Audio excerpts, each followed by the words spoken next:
ملعب كرة القدم اخترنا اليوم باش نكونوا معكم من خلال برنامج الجنوبية سبور. هوني تخلقت الأساطير، هوني كان شغف الجماهير الرياضية. اليوم نحكيو على برنامج الجنوبية سبور في موسمه الثالث على التوالي. معكم المدرب بيرم مختاري، المدرب والمحلل القار لبرنامج الجنوبية سبور.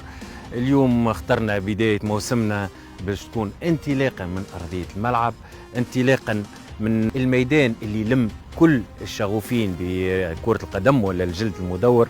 هالساحة هذه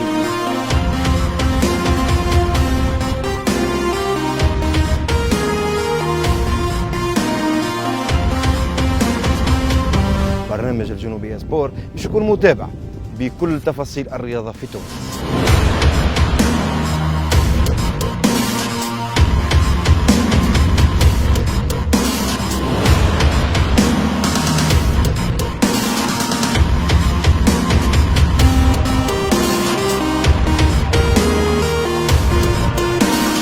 عندنا هدف واحد اللي هو إعلاء الراية التونسية. إذا جمهور الجنوبية سبور، أنتم على موعد مع برنامج الجنوبية سبور في موسمه الثالث كل سهرية خميس انطلاقا من 9 ليلا. معي أنا مالك بن حمودة مقدم برنامج الجنوبية سبور، وبيرم المختاري محلل البرنامج. متابعة طيبة ومشاهدة طيبة للجميع.